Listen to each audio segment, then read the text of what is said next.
Hello बच्चा लोगों, हम कर रहे हैं यहाँ पे सीबीएसई का धमाकेदार रिवीजन, जिसके अंदर हमने cost of concept, production functions, demand और बहुत सारे चैप्टर्स के वन शॉट कर दिए। आज हम करने जा रहे हैं कंसेप्ट ऑफ रेवेन्यू। तो विदाउट वेस्टिंग चलते हैं हमारी नोट्स के ऊपर। ये नोट्स बहुत ही ज्यादा इंटरेस्टिंग है और आपको शॉर्ट समराइज आपके एग्जाम में प्रिपरेशन में बहुत हेल्प करती है। तो कंसेप्ट ऑफ रेवेन्यू, इससे पहले मैं कंसेप्ट ऑफ रेवेन्यू के ऊपर आऊँ। देखो, हमने है ना अब तक जो पिछले वाले चैप्टर्स में देखा हुआ है वो प्रोडक्शन फंक्शन देखा था। तो प्रोडक्शन फंक्शन के अंदर हम क्या देखते हैं?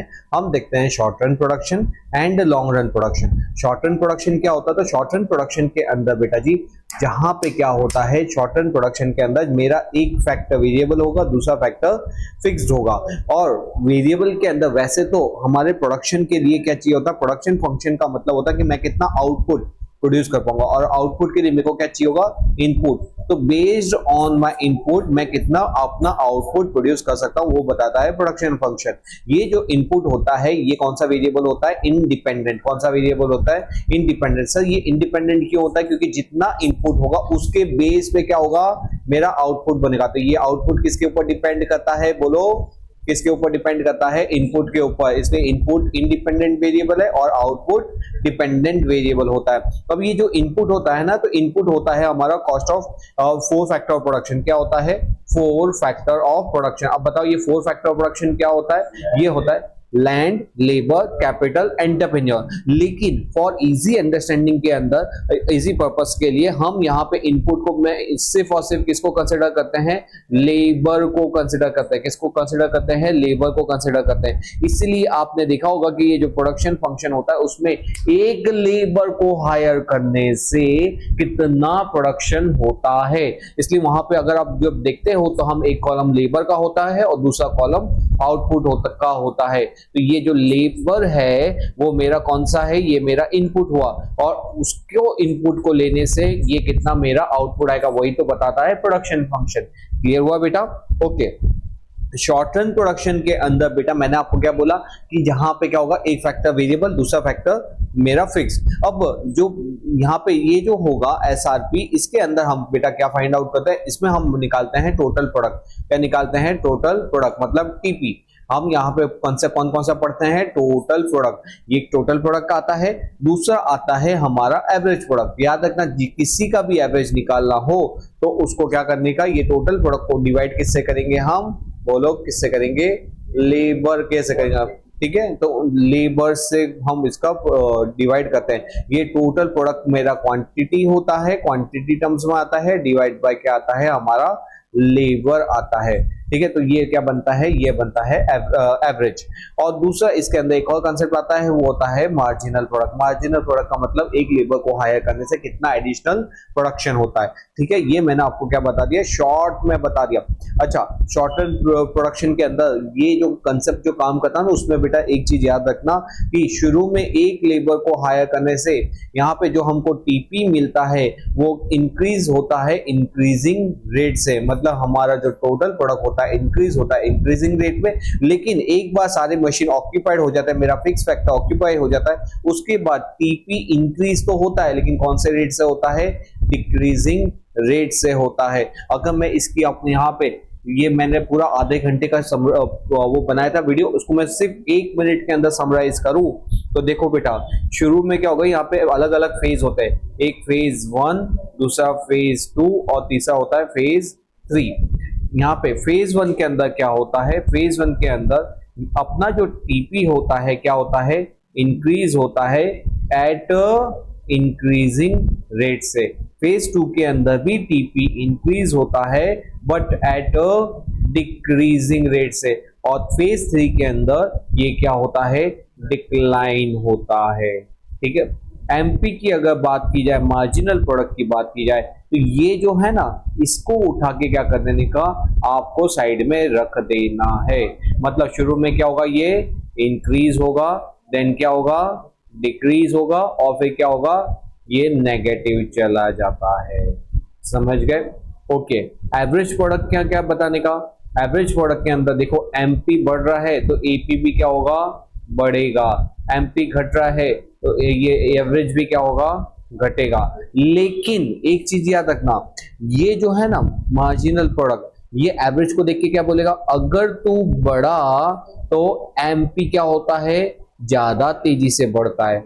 एवरेज जब तू घटता है तो एमपी क्या होगा, ज्यादा तेजी से घटेगा। एक और चीज याद रखना, ये कभी भी नेगेटिव नहीं होगा, क्योंकि ये हमारा प्रोडक्शन और प्रोडक्शन कभी नेगेटिव नहीं होता। ठीक है, तो ये मैंने आपको किसके बीच में डिफरेंस बता दिया, एमपी एंड एपी के बीच में डिफरेंस भी बता दिया बेटा। इससे अच्छी शॉर्ट नोट और इससे अच्छा आपको डायग्राम कहीं नहीं मिल सकता, सब जगह ढूंढ के देख लो। आपको ये नोट से याद अपने रख लेना, तो आपको शॉर्ट टर्म प्रोडक्शन के सारे फंक्शन होगा, सारे कंसेप्ट होगा। अच्छा, एक और चीज याद रखना, यहाँ पे शॉर्ट टर्म प्रोडक्शन के अंदर, शॉर्ट टर्म प्रोडक्शन के अंदर क्या होता है, ये पूछता है कि आपको आप प्रोडक्शन कहाँ पे रोकोगे, फेज 1, फेज 2 की फेज 3। याद रखना कि आउटपुट के अंदर हम कभी भी फेज 1 में नहीं रुकेंगे, क्यों, क्योंकि वहां पे आउटपुट इंक्रीज होता है इंक्रीजिंग रेट से। फेज 3 में कभी भी नहीं जाएंगे, क्योंकि आउटपुट क्या होता है, डिक्लाइन होता है, उल्टा जितना बढ़ रहा होता है उससे कम कम कम कम होता है। तो हम कभी भी डिक्लाइन प्रोडक्शन नहीं करेंगे, हम कहां पे रोकते हैं, फेज 2 के अंदर। क्यों, क्योंकि आप बोलोगे कि सर डिक्लाइन हो रहा है, अरे डिक्लाइन हो रहा है लेकिन इंक्रीज तो हो रहा है ना, इंक्रीज हो रहा है एट अ डिक्रीजिंग रेट। मतलब जो पिछले वाला जो एक लेबर को हायर किया था उसने 10 का प्रोडक्शन किया था, नेक्स्ट वाले ने जिसको हायर, नेक्स्ट वाले को जिसको हायर किया उसने 8 का प्रोडक्शन किया, मतलब उसने प्रोडक्शन किया है लेकिन पिछले वाले से कम किया है। इस वाले को फिर एक और लेबर को हायर किया, मे बी उसने 6 का प्रोडक्शन किया है, तो एटलीस्ट इंक्रीज तो हो रहा है, भले डिक्रीजिंग रेट से हो रहा है। तो इसलिए हम क्या करेंगे, कहां पे रुकते हैं, हम फेज 2 में रुकते हैं। ठीक है, तो बेटा यहाँ पे मैंने आपको सारे कंसेप्ट सिखा दिए किसके, प्रोडक्शन फंक्शन के।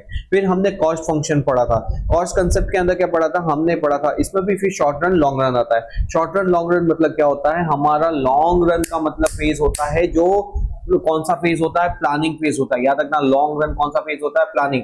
लॉन्ग रन के अंदर सारी वेरिएबल, सारी कॉस्ट कैसी हो जाती है, वेरिएबल हो जाती है, मतलब हर एक कॉस्ट क्या होती है, वेरी करती है, चेंज करती है।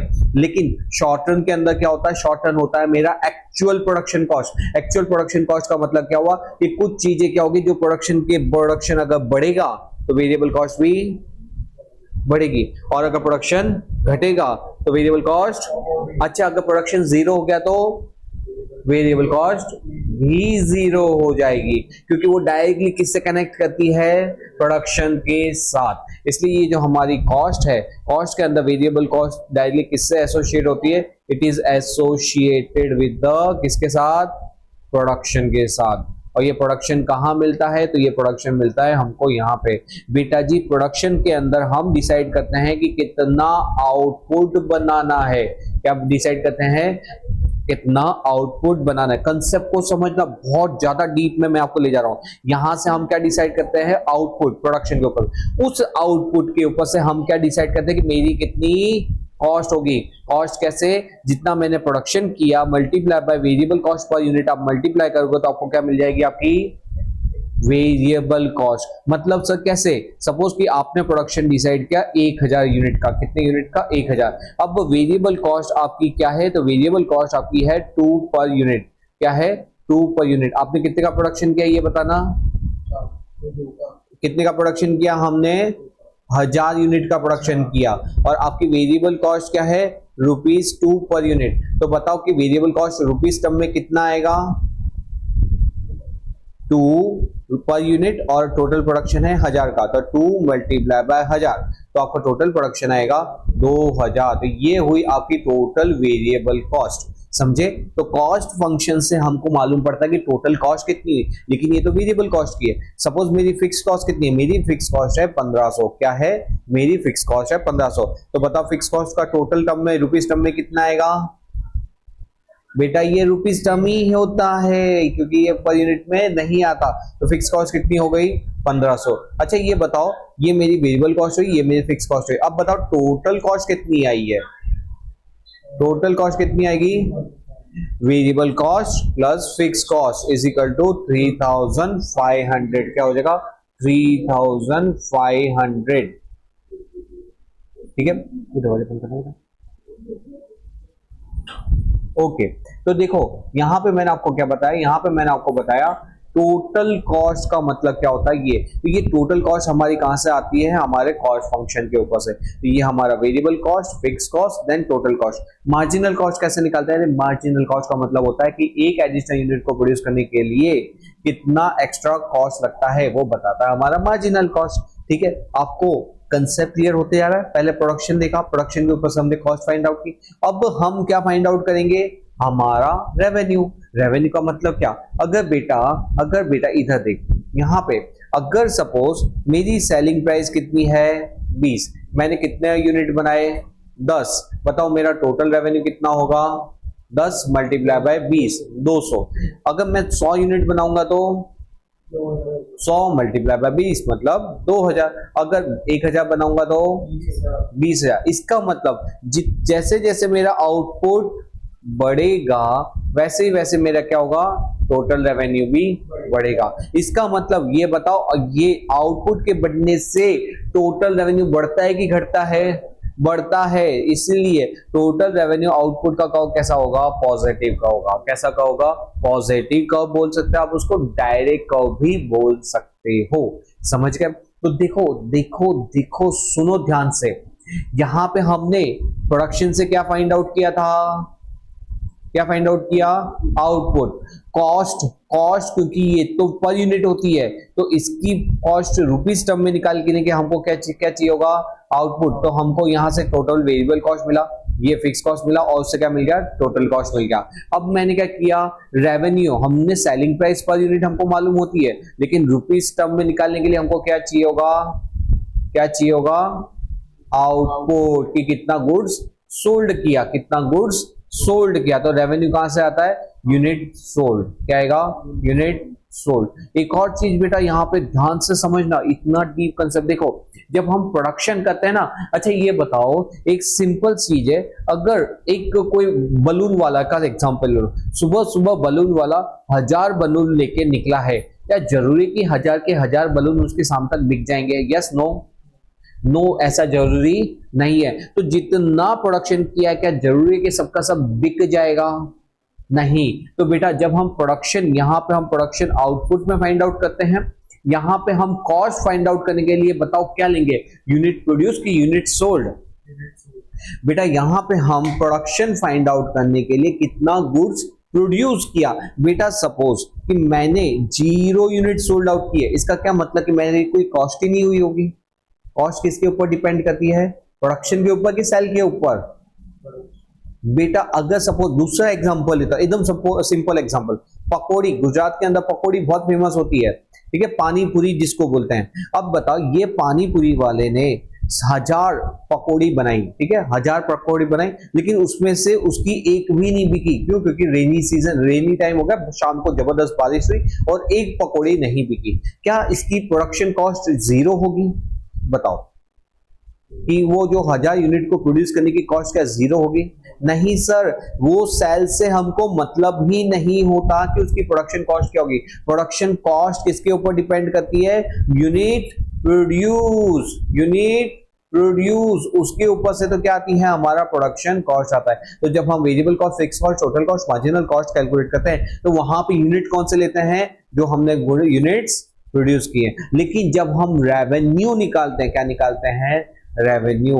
बताओ यूनिट प्रोड्यूस लेंगे कि यूनिट सोल्ड लेंगे? बताओ, रेवेन्यू लेते हैं तो हम यूनिट प्रोड्यूस लेंगे कि यूनिट सोल्ड लेंगे? सोचो सोचो सोचो कि मेरा रेवेन्यू क्या होगा। बेटा रेवेन्यू मतलब कि गल्ले में इनकम कितनी आई। अब इनकम कब होगी? जब यूनिट प्रोड्यूस होगा कि यूनिट सोल्ड होगा? जब यूनिट सोल्ड होगा। तो रेवेन्यू कैलकुलेट करने पे जब जो आउटपुट आता है वहां पे क्या लेते हैं हम? Unit sold. समझे? तो unit sold multiply by selling price is equal to total revenue. और जितना ज्यादा यूनिट सोल्ड होगा उतना आपका रेवेन्यू बढ़ेगा। इसलिए इसका डिमांड का क्या बनता है? अपवर्ड स्लोपिंग बनता है। समझ गए? ये जो मैंने आपको कंसेप्ट क्लियरिटी दी है अभी पिछले 10 से 15 मिनट में, ये तीनों चैप्टर का समराइज था। और मैं आपको गारंटी देता हूं आप इतना समराइज और इतना डीप कंसेप्ट आपको ढूंढने पे भी नहीं मिलेगा। अगर मिल सके तो मेरे को वीडियो में लिंक करना, और मैं आपको बोलूंगा कि आप ऐसा कोई वीडियो नहीं निकाल पाओगे जो इतना डीप अंडरस्टैंडिंग आपको कराएगा। चलो आ जाओ। अब है ना, ये हमने क्या निकाला, टोटल रेवेन्यू। देखो अभी मैं चैप्टर पे नहीं जा रहा, बाकी बेसिकली क्या होता है, बाकी यूट्यूबर डायरेक्टली चैप्टर उसका कंटेंट बता के खत्म करते हैं। मेरे को है कि आपकी कंसेप्ट क्लैरिटी ज्यादा से ज्यादा बढ़े, इसलिए मैंने आपको शुरू से शुरू करते हुए, ये ऑलरेडी मैं बना चुका हूं, फिर भी मैंने इसको शुरू से शुरू करते हुए क्या किया, आपकी कंसेप्ट क्लैरिटी बढ़ाई। अब यहाँ पे टोटल रेवेन्यू मिला, अब हम क्या फाइंड आउट करते हैं, हम फाइंड आउट करते हैं एवरेज। क्या फाइंड आउट करेंगे, एवरेज रेवेन्यू। अब मैंने आपको पहले ही बताया हुआ है कि जब भी कभी हमें किसी का एवरेज निकालना हो, जैसे ये क्या है, एवरेज प्रोडक्ट, तो उसको हम क्या करेंगे, उसके टोटल से, क्या उसके टोटल से किसको डिवाइड करेंगे, लेबर। बेटा ये कंसेप्ट को ध्यान रखना, बहुत इंपॉर्टेंट चीज है।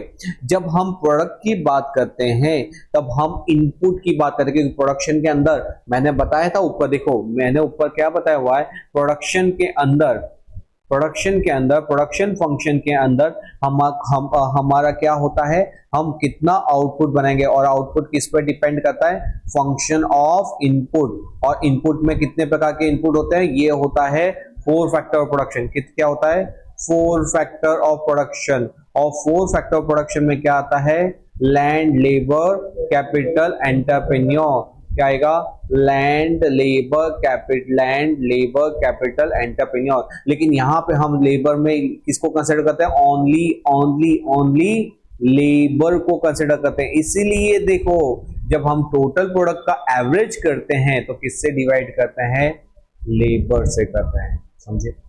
अच्छा, जब हम वेरिएबल कॉस्ट का एवरेज निकालेंगे, एवरेज वेरिएबल कॉस्ट, तो ऊपर क्या आएगा बोलो, ऊपर आएगा टोटल वेरिएबल कॉस्ट। क्योंकि ये प्रोडक्शन है इसलिए डिवाइड में क्या आएगा, आउटपुट प्रोड्यूस। क्या आएगा, आउटपुट प्रोड्यूस। जब एवरेज कॉस्ट निकालेंगे तो क्या आएगा, total cost divide by quantity produce. Average variable को एवरेज फिक्स कॉस्ट कैसे होगा, total fix cost divide by quantity produce.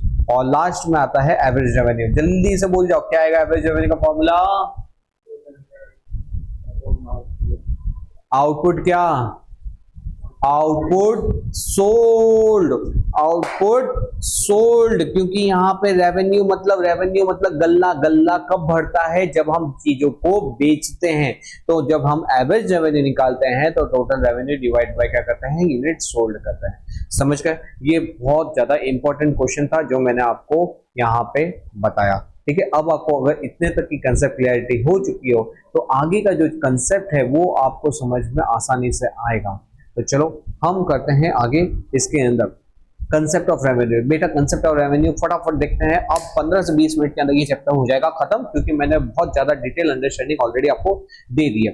Concept of revenue क्या होता है, कंसेप्ट ऑफ रेवेन्यू मतलब जो भी हम गुड्स को सोल्ड करते हैं उससे जो पैसा आता है उसे हम बोलते हैं कंसेप्ट ऑफ रेवेन्यू। इसको निकालने का देखो क्या होता है, इसको कैसे निकाला जाता है कि कोई भी चीज को जो प्रोड्यूस किया हुआ है, सपोज मैंने कोई चीज को प्रोड्यूस किया 10 रुपए में, उसको मैं 2 रुपए प्रॉफिट चढ़ा के बेचता हूँ। बताओ मैं इसको कितने में बेचता हूँ, 10 रुपए की चीज है, 2 रुपए का प्रॉफिट चढ़ा है, मतलब 10 प्लस 2 कितना होगा, 12 रुपए। तो ये क्या हो गया, ये मेरा हो गया रेवेन्यू। समझ गए, ओके। तो देखो यहाँ पे जो मेरा रेवेन्यू आता है वो, अब यहाँ पे हम अलग अलग कंसेप्ट सीखेंगे। टोटल रेवेन्यू मैंने आपको ऑलरेडी बता दिया। यहाँ पे रेवेन्यू कैसे निकाली जाती है, जितने में आप बेच रहे हो, मैं 12 रुपए में बेच रहा हूँ और मैंने सपोज ऐसे ही 100 क्वांटिटी बेची है, तो कितना रेवेन्यू आएगा, 1200। तो ये हो गया टोटल रेवेन्यू। एवरेज रेवेन्यू कैसे निकालना है, एवरेज रेवेन्यू हम बोल जाओ इसका फॉर्मूला, एवरेज रेवेन्यू का फॉर्मूला क्या होगा, very good, total unit sold. तो टोटल रेवेन्यू क्या है आपका 1200 डिवाइड बाय यूनिट सोल्ड कितना है 100। तो यहाँ पे कितना आएगा बताओ, ये 0 0 0 0। अरे सर ये फिगर तो देखी हुई है, हाँ ये तो रही। इसका मतलब average revenue is nothing but selling price. जो सेलिंग प्राइस होती है वही क्या होता है, हमारा एवरेज रेवेन्यू होता है। और मार्जिनल रेवेन्यू आप भी को मालूम है कि एक एक्स्ट्रा यूनिट सोल्ड करने के लिए कितना एक्स्ट्रा रेवेन्यू मिला, वो क्या होता है हमारा मार्जिनल रेवेन्यू। ओके बेटा, चलो अब है ना, मैं आपको यहाँ पे ये इसके कर्व पे ले चलता हूँ, रिलेशनशिप बिटवीन रेवेन्यू कंसेप्ट। अब when the price remain constant and when the price falls with the rise in output. मजेदार टॉपिक है, मजेदार। देखो सबसे पहला है when the price remain the constant. बेटा ये कब होता है? जब कौन सा प्रकार का मार्केट होता है? Perfect competition. जब कौन सा मार्केट होता है? Perfect competition. जब परफेक्ट कंपटीशन होता है, बताओ परफेक्ट कंपटीशन के अंदर प्राइस क्या रहती है? आपको कितने भी गुड्स सोल्ड आउट करना हो, आपकी प्राइस क्या रहेगी? बोलो जल्दी। सेम रहती है। परफेक्ट कंपटीशन के अंदर प्राइस हमेशा सेम होती है। तो देखो आपको अगर एक यूनिट बेचना, आपकी प्राइस क्या आएगी? 5। 2 यूनिट बेचना हो 5, 3 में 5, 4 में 5, 5 में 5। टोटल रेवेन्यू क्या आएगा? तो वो होता है unit sold multiply by price. तो 5 multiply by 5 is equal to 5, 2 multiply by 5 is equal to 10, 3 multiply 5 is equal to 15। तो टोटल रेवेन्यू क्या हो रहा है? ये इंक्रीज होते जा रहा है। ओके जी। मार्जिनल रेवेन्यू क्या होता है? तो टोटल रेवेन्यू, जैसे हम इसका निकालेंगे तो 10 माइनस 5 तो कितना आएगा? 5। 15 माइनस 10 कितना आएगा? 5। 20 माइनस 15 कितना आएगा? 5। 25 मल्टी माइनस, तो इसका मतलब क्या हुआ? ओहो सर ये फिगर तो कहीं देखी देखी सी लग रही है। ये कहाँ देखी है? ये देखिए आपने एवरेज रेवेन्यू का अंदर। इसका मतलब क्या होता है? परफेक्ट कंपटीशन जहां पे प्राइस रिमेन कांस्टेंट, वहां पे क्या होता है बेटा? मेरा एवरेज रेवेन्यू होता है, वही क्या होता है? मार्जिनल रेवेन्यू होता है, और वही क्या होता है? प्राइस होता है। और इसी पे लोग अपनी डिमांड करते हैं, तो इसको हम डिमांड कर्व भी बोलते हैं। ठीक है, इस चीज को आपको याद रख लेने का है। कंसेप्चुअली सोचो, आराम से याद हो जाएगा, चीजों को रट्टा मत मारना। तो यहाँ पे क्या होगा? यही क्या है? मेरा प्राइस है। यही क्या है? मेरा एवरेज रेवेन्यू है। यही क्या है? मेरा मार्जिनल रेवेन्यू। और यहीं पे इतने प्राइस पे ही लोग चीजों को खरीदते हैं, तो यही क्या है? मेरा डिमांड कर्व भी है। क्लियर है? ओके जी। तो देखो अब मैंने आपको ये जो कंसेप्ट यहाँ पे लिखा था वो मैंने आपको ऊपर एक्सप्लेन कर दिया। अब देखो यहाँ पे वही चीज को वापस से बना दिया इसने कि यहाँ पे प्राइस रिमेन कांस्टेंट होती है। अरे यही अभी तो समझाया। ये कौन सा प्रकार के मार्केट में देखने को मिलता है? परफेक्ट के अंदर। यहाँ पे एवरेज रेवेन्यू ही क्या होता है? प्राइस होता है। और वही क्या होता है? वही होता है हमारा मार्जिनल रेवेन्यू। तो देखो ये 5 5 5 5, तो यही ईयर, यही एमआर, यही प्राइस। और लेकिन टोटल रेवेन्यू क्या होगा? टोटल रेवेन्यू हमारा इंक्रीज होगा 45 डिग्री एंगल से। कितने डिग्री एंगल से? 45 डिग्री एंगल से इंक्रीज होता जाएगा। ठीक है, तो ये हमारा कंसेप्ट यहाँ पे खत्म हुआ। टोटल रेवेन्यू का कर्व क्या होगा? Positive slope, straight line, start from x axis और फ्रॉम द ओरिजिन। ठीक है, ओके। आ जाओ नेक्स्ट कंसेप्ट के ऊपर, relationship between ER MR when the price falls. अब बेटा ये क्या होता है? जनरली कोई भी मार्केट में परफेक्ट कंपटीशन होना बहुत मुश्किल हो जाता है कि जहां पे आप एक क्वांटिटी खरीदो कि 2 क्वांटिटी खरीदो कि 5 क्वांटिटी खरीदो, प्राइस क्या हो? फिक्स्ड हो। ऐसा नहीं होता। मार्केट के अंदर क्या होता है? इनपरफेक्ट कंपटीशन होता है। क्या होता है? इनपरफेक्ट कंपटीशन होता है। इनपरफेक्ट कंपटीशन होने से लोग अपनी अपनी प्राइस पे चीजों को बेचते हैं। अब क्या होता है कि हम कभी कोई चीज खरीदने जाते हैं, जैसे हम बुक्स पे गए और वहां पे हम 5 फ्रेंड गए, उसको पूछा कि बुक्स का रेट क्या है, उसने बोला 500 रुपीज। हम बोलते हैं कि हम 5, मेरे को 5 बुक खरीदनी है, तो बोला अच्छा 5 खरीदनी है तो मैं आपको ये 470 लगा दूंगा। तो बेटा क्या होता है कि जो सेलर होता है ना, चीजों को ज्यादा बेचने के लिए प्राइस को क्या करता है? कम करता है। सेलर क्या करता है? वापस चीजों को ज्यादा बेचने के लिए प्राइस को कम कम कम कम करता जाता है। अगर 5 की जगह में भी अगर हम ये 7 होते तो वो बोलता कि 460 लगा दूंगा, अगर 10 होते तो 450 लगा दूंगा। मतलब जितना ज्यादा यूनिट सोल्ड होगा उतनी प्राइस कम कम कम कम कम कम कम होती जाती है। इसका मतलब क्या हुआ? इसका मतलब ये हुआ कि मेरा average revenue with the increase in output, average revenue क्या होते जाता है? कम होते जाता है। समझे? तो मतलब क्या हुआ? इसका मतलब ये हुआ कि हम चीजों को सेल करने के लिए प्राइस को क्या करते हैं? डिक्रीज करते जाते हैं। ठीक है, अब आपको टोटल रेवेन्यू का फॉर्मूला तो मालूम है। टोटल रेवेन्यू का फॉर्मूला क्या होता है? चलिए बोलो। टोटल रेवेन्यू का फॉर्मूला, टोटल रेवेन्यू मतलब क्या, कितने हमने आउटपुट है और उसकी प्राइस क्या है, दोनों का मल्टीप्लिकेशन होता है कि टोटल। अरे यार कुछ ध्यान, मतलब ऐसे मत सोचो कि कुछ नया सीख रहे हो। मेरे को ये बताओ कि आप एक दुकान पे जाते हो मैच बॉक्स खरीदने। क्या खरीदने? मैच बॉक्स, मम्मी ने बोला आपको एक मैच बॉक्स का डब्बा ला, कितने डब्बा लाना, एक। आपने पूछा कि भाई मैच बॉक्स का डब्बा कितने का, उसने बोला 2 रुपए का, कितने का, 2 रुपए। बताओ आपको उसको कितना पेमेंट करना पड़ेगा, 2 रुपए। कैसा है, एक मैच बॉक्स का डब्बा 2 रुपए का है तो 2 रुपए देगा, हाँ जी। अगर सपोज आपने 5 डब्बे खरीदे तो 10, कैसा है, 5 रुपए का 5 मैक्रोस और मल्टीप्लाई बाय 2, ये हुआ 10। अरे यहाँ पे बेवकूफ इंसान, यहाँ पे वही तो कर रहा है तू, यहाँ पे तू वही तो कर रहा है, output multiply by average revenue. एक यूनिट खरीदा और उसके बदले कितने रुपए देने हैं, एक के बदले 80 रुपए का वो डब्बा है, तो एक 1 multiply by 80 is equal to 80। तुमने 2 खरीदे तो 2 मल्टीप्लाई बाय 70 मतलब कितना आएगा, 140। समझे, अब चीजों को भूलोगे नहीं। तो देखो इसका मतलब टोटल रेवेन्यू का मतलब कि एक कस्टमर, एक सेलर के पास कितनी अमाउंट आएगी, जितने यूनिट सोल्ड करेगा उसके सामने पर यूनिट जो उसका रेट है वही तो उसका टोटल रेवेन्यू होगा। तो उसका रेवेन्यू कितना हुआ, टोटल रेवेन्यू दिस। समझ में आया, okay. Marginal revenue, marginal revenue क्या होता है, मैंने आपको बताया। मार्जिनल रेवेन्यू का मतलब एक एडिशनल यूनिट को सोल्ड करने के लिए कितना एडिशनल रेवेन्यू मिला। तो यहाँ पे कितना एडिशनल रेवेन्यू है, 1। तो यहाँ पे देखो 140 माइनस 80 कितना आएगा, 60। फिर आएगा 180 माइनस 140 तो वो आएगा 40। 200 माइनस 20, 150 माइनस 200। ओके, ये इतना क्लियर है। अब मेरी चीज ध्यान से सुनना।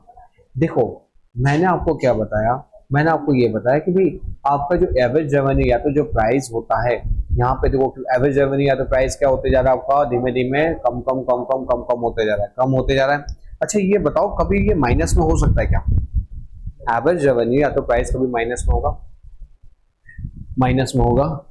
अरे मेरे बेटा तू बता माइनस में होगा कि नहीं, सोच सोच सोच, क्या प्राइस कभी माइनस में हो सकता है, कभी कभी क्या कभी सेलर ऐसा बोलता है कि जैसे ये सपोज बुक है, एक काम करो ये बुक भी ले जाओ और इसके बदले मैं तुमको पैसे भी देता हूं, ऐसा होता है क्या, कि कभी सेलर चीज नेगेटिव में बिजनेस कर रहा है, नेगेटिव मतलब आपको चीज भी दे रहा है, आप गए समोसा खाने, उसने उसने सेलर ने, वो बनाने वाले ने आपको 5 समोसे भी दिए और 20 रुपए भी दिए कि लो आपने मेरा समोसा खाया, मेरे को खुशी हुई इसलिए लो समोसा भी खाओ और 20 रुपए भी पकड़ो, क्या ऐसा होता है, नहीं। इसलिए इसका मतलब क्या हुआ कि सेलर क्या कर सकता है, ज्यादा से ज्यादा आपसे 0 रुपये चार्ज करेगा लेकिन आपको कुछ देगा थोड़ी। तो मतलब क्या होगा, average revenue never be negative, average revenue कभी नेगेटिव हो ही नहीं सकता, क्लियर है।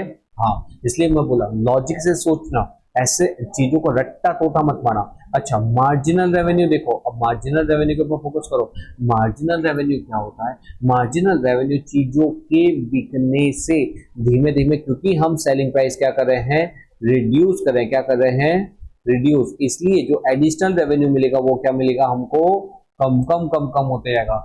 ये क्या होगा, पॉजिटिव से शुरू होते होते कम कम कम कम कम कम कम कम होगा, फिर क्या होगा, ये पहुंचेगा 0 पे, और 0 के बाद अगर आपने नहीं छोड़ा उसको सेल करना और प्राइस को कम करते गए तो एक ऐसा पॉइंट आएगा जहां पे आपको क्या होगा, एडिशनल रिटर्न नेगेटिव मिलेगा। क्या मिलेगा, एडिशनल रिटर्न नेगेटिव मिलेगा। सर एडिशनल रिटर्न नेगेटिव मिलना मतलब क्या हुआ, मतलब कि बेटा अगर तुम 4 यूनिट सोल्ड आउट कर रहे थे तो तुमको कितने पैसे मिल रहे थे, 200 यूनिट, 200 रुपए मिल रहे थे। लेकिन अगर आपने 5 यूनिट टोटल 5, हाँ ये एडिशनल 5 है, टोटल 5 कितनी रेट में बेचा, 30। आप 4 बेचने के लिए कितने रेट पे रेडी हो, 50 पे। तो 4 पे अगर 4 क्वांटिटी 50 रुपए में बेचोगे तो कितना मिलेगा, 200। लेकिन यहीं पे 5 क्वांटिटी 30 रुपए में बेचोगे तो कितना मिलेगा।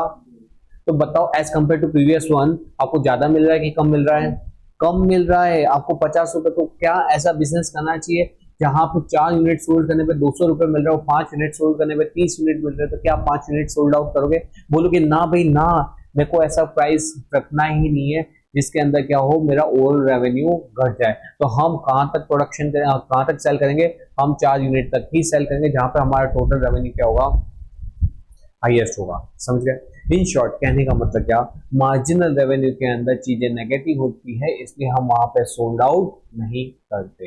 अब इसके कंसेप्ट को सुनो, अब इसके कंसेप्ट को सुनो।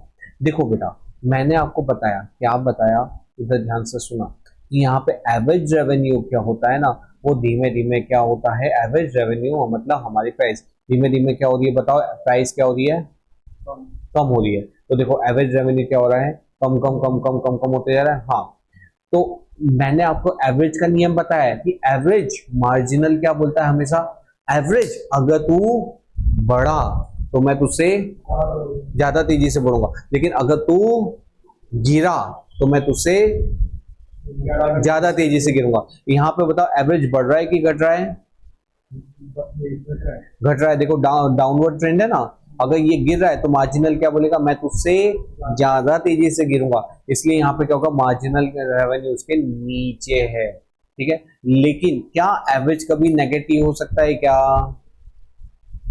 क्या एवरेज कभी नेगेटिव हो सकता है, नहीं। तो ये गिरेगा, गिरते गिरते गिरते नीचे जाएगा, ये एक बार शायद जीरो को भी टच करे, लेकिन कभी भी नेगेटिव नहीं हो सकता, क्योंकि सेलर कभी भी नेगेटिव बिजनेस नहीं करता कि चीजों को भी दे और उसके बदले आपको पैसे भी ले ले और आपको पैसे भी दे, ऐसा तो नहीं हो सकता ना। इसलिए एवरेज रेवेन्यू डाउनवर्ड ट्रेड होता है, लेकिन कभी भी ये नेगेटिव नहीं होगा। जबकि मार्जिनल रेवेन्यू क्या हो सकता है, it can be positive, it can be zero और इट कैन बी नेगेटिव।